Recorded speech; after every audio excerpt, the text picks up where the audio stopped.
MovieWeb.com. So, with this movie, why do you think this angel is obsessed with wearing your skin in particular? I don't actually feel that the two are mutually exclusive. I think they are the same. I feel like whatever this entity is that's controlling these three different beings are actually just aspects of itself. So everyone's gonna have a different theory on this, by the way. But you know, for me at least, I felt like the puppeteer is also, in this case, the puppet, and for this film. So that I think is wildly interesting. And why some being would subject themselves to this. So yeah, I don't feel like they're any different at all.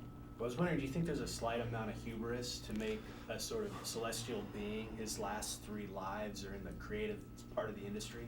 Yeah, I always kind of felt like each entity that he created were creators of some kind. You know, creators with a responsibility to their creation. And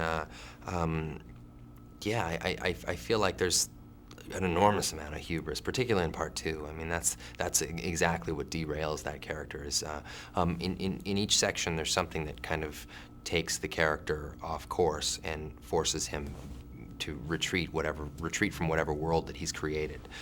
In part two, what I loved about that one was himself. He actually destroyed it himself, and he essentially blew it. His own hubris and arrogance, you know, and ambition is what destroyed the world for him. Well, he, at the end of this, we learned that there was 87 other incarnations of this being. Yeah. And it's kind of set up so that the audience picks what those 87 beings are. Yeah. That's what John August said. Did you ever put any thought into who those other 87 people were? Yeah, I mean, I definitely did. It's kind of mind-boggling to think about, you know, the options there are endless. So yeah, it was fun to think about. You know, sometimes when I had a little downtime, which wasn't much on a movie like this, but I would think about, oh, what else could you have done? I mean, there's so many. So it would have been interesting for me to see some of those. I would have loved to have seen those. Who did you come up with in your mind for that? For the other ones, you mean? Yeah. You know, they were just always creators. You know, I feel like the characters, at heart, his purpose was to be near people, was actually for companionship. So it always involved Melissa's character, and then the S character or Hope's character, Sarah. No, she has all these different names, but would always kind of intervene. So I mean, I imagine that they always involved those two, just in different ways. Who knows? I just love that this character saw love in a different way than other people do too. I feel like his love for M, or Melissa McCarthy's character, is born of something different. Like, it's not necessarily shackled to romantic love or physical love or anything like that. It was just being near her. It felt like he just wanted to be near her.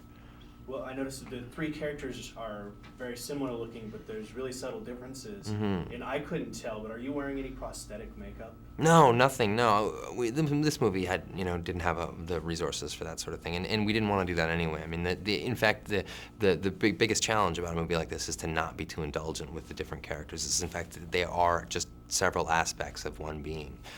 So we were excited to kind of make them have subtle differences as opposed to really vast. Well, how has your perception of the movie changed from reading the script to actually seeing it done? Oh, it's a wholly different thing. I mean, if you were to read the script, the second act is in fact very kind of loose. It's not even a script really. It's just general ideas. But yeah, so seeing the final product is really quite remarkable. I mean, particularly John. I mean, what he put into this is pretty amazing. I mean, given the very limited budget that he had, he really kind of made something, I think, that looks so polished and so beautiful, and it looks as mainstream as any other movie, but it happened to be a very small shoot with a small budget. Now, I know Melissa's character is based on on herself. Yeah. Why do you think that was important to have that in this movie, to have real characters kind of intertwined with this fake reality? Well, I think for the reality television part, it's important because it has to feel real, and it has to feel. The biggest challenge about shooting a reality television show is that you can see script in reality television. I don't know what it is, but something that's inherent to that style. Shooting video, I don't know. I actually don't have the answers, but you see dialogue. So in order to do it, you had to shoot it like a reality television show, and you had to perform it like a reality television show. And as much as that, you have to make that script invisible, and you have to just improvise, and you just have to be in the moment, and you have to have an objective as opposed to a real like congruent kind of outline as to what happens in the scene. So it was real. I mean, the reality television stuff was just that. I mean, Melissa's playing Melissa, and I'm playing John. So I mean, it was a challenge, and to be perfectly frank, it was a mind fuck in a way. I mean, it was a very, very strange thing to go through.